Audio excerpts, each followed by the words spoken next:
dan salam sejahtera. Nama saya Aslina binti Muhammad, nombor ID matrik 80 12 11 12 50 90 001. Saya mengambil dalam jurusan Sarjana Muda Pentadbiran Perniagaan semester 4. Untuk semester ini, saya telah mengambil subjek ABCC 1103 iaitu pengenalan kepada komunikasi.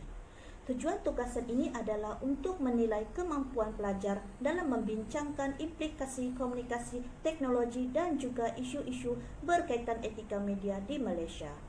Pada hari ini, teknologi telah mengubah cara kita melihat diri kita sendiri, persekitaran kita dan juga hubungan kita. Kehidupan dalam dunia cyber membolehkan kita untuk membentuk semula identiti kita dengan cara yang kita suka. Media sosial juga telah mengubah cara kita berinteraksi dengan masyarakat, menjadikan hubungan lebih kompleks.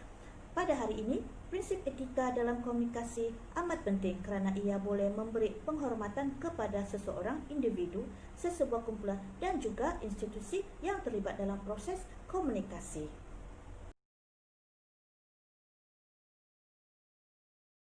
Implikasi teknologi komunikasi ke atas hubungan peribadi. Bagi saya, teknologi komunikasi itu amat diguna pakai kerana ia dapat membentuk persahabatan. Laman sosial merupakan salah satu daripada platform media menjadi sangat popular beberapa tahun ini.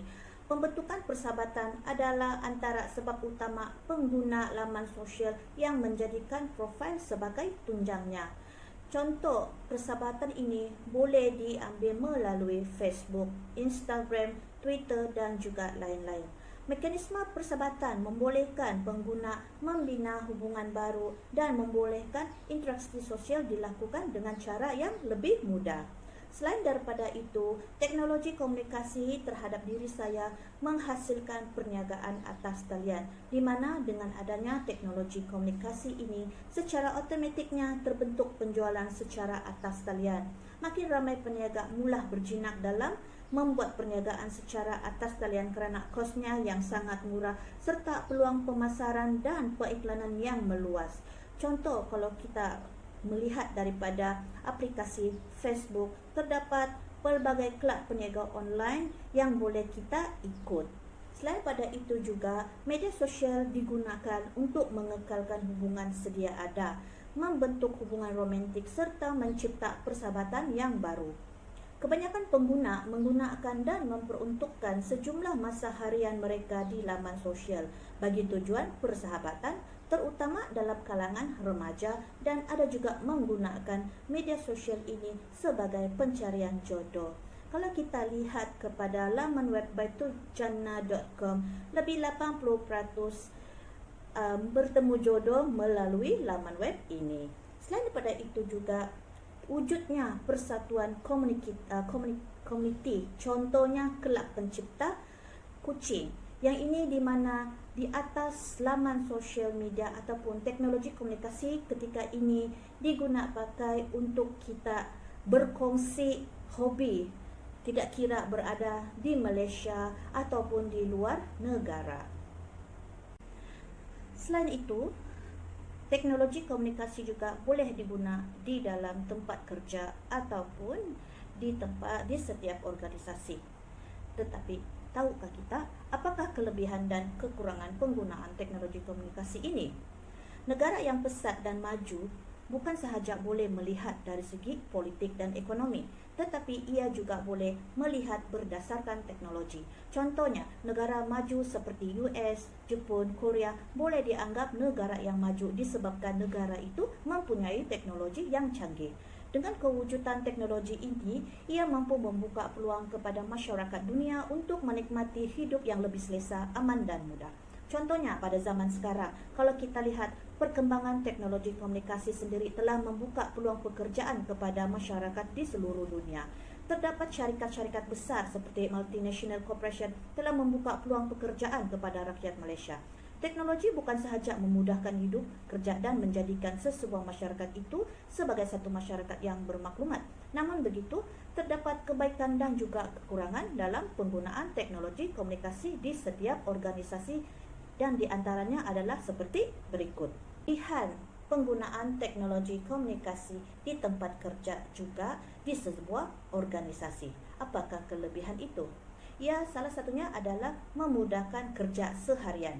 Fungsi teknologi kini juga dilihat semakin berkembang di dalam organisasi dan dapat meningkatkan kecekapan pihak pengurusan dalam pelbagai aspek, terutama yang melibatkan kos, di mana dengan adanya penggunaan teknologi ini, kadar kesilapan turut dapat dikurangkan dan sekaligus dapat membentuk prestasi pekerja yang menjalankan tugasan kerja-kerja seharian di pejabat. Selain itu, penggunaan komputer dan sistem maklumat yang sophisticated hanyalah permulaan perubahan yang memberi kesan kepada pengurusan dan aktiviti organisasi. Teknologi adalah perangsang perubahan yang meluas di mana ia memerlukan penglibatan pekerja, aktiviti harian pengurus dan kebolehan organisasi untuk bertindak balas. Kedua, menjimatkan masa. Pekerja dapat menjimatkan masa terutamanya jika berurusan dengan organisasi lain. Pekerja hanya perlu menelefon, menghantar fax, berhubung melalui panggilan video, menghantar proposal atau laporan melalui email dan sebagainya.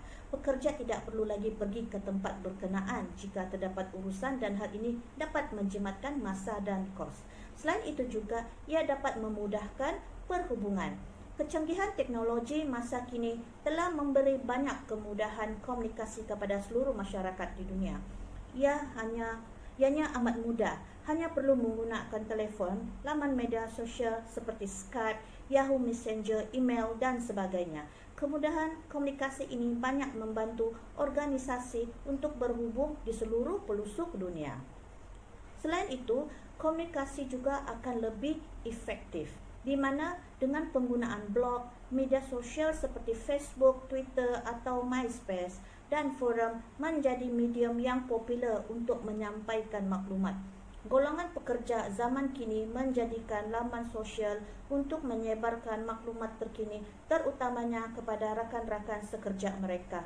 Dengan cara ini, maklumat dan info terkini lebih mudah untuk disampaikan dan lebih menyeluruh. Selain itu juga berkongsi pendapat dan info. Blog dan forum adalah medium yang terbaik untuk bertukar pendapat dan mendapatkan info terkini. Pekerja masa kini lebih berminat menggunakan forum untuk mencari maklumat terkini dan saling berkongsi pendapat mereka dengan rakan yang hanya dikenali di alam maya. Penyaluran maklumat dapat disalurkan dengan pantas ke seluruh dunia. Kini dengan perkembangan teknologi dalam komunikasi telah mempelbagaikan saluran untuk menyampaikan maklumat dan juga ianya lebih pantas. Jenayah cyber. Peningkatan jenayah di tempat kerja adalah kelemahan lain yang berkaitan dengan penggunaan teknologi, terutamanya apabila menyalahgunakan teknologi komputer untuk melakukan jenayah seperti pengodaman internet dan pencurian wang melalui akses haram nombor kad kredit. Pencerobohan privasi pekerja juga berlaku di tempat kerja melalui teknologi berasaskan komputer. Kecurian maklumat pribadi dan data daripada komputer, cakrak keras untuk keuntungan atau manipulasi haram adalah satu lagi kejahatan yang telah meningkat disebabkan oleh penggunaan teknologi di tempat kerja. Selain itu, kehilangan pekerjaan. Salah satu kelemahan dalam teknologi di tempat kerja dan boleh dikatakan yang paling kuat adalah kehilangan pekerjaan. Majikan di seluruh dunia terus mencari pengurangan kos pengeluaran dan pada masa yang sama meningkatkan keuntungan mereka. Teknologi canggih menawarkan penyelesaian untuk mengejar ini melalui teknologi pemusnahan buruh. Mesin teller automatik mengambil tempat juru wang bank dan kios. Syarikat otomatik mengambil tempat ejen tiket. Akibatnya, banyak pekerjaan yang hilang kerana teknologi mengurangkan atau menggantikan keperluan sumber manusia. Selain itu juga, wujudnya budaya plagiarisme. Sebagai contoh, pekerja telah menyalahgunakan teknologi sebagai satu cara untuk memudahkan dan menyiapkan kerja mereka dengan meniru, menciplak ataupun copy and paste maklumat dan hasil kerja orang lain melalui internet. Hal ini bukan saja menjejaskan amalan kesantunan, malah ini juga akan mengakibatkan individu yang terlibat tidak melakukan sesuatu tugas dengan hasilnya sendiri.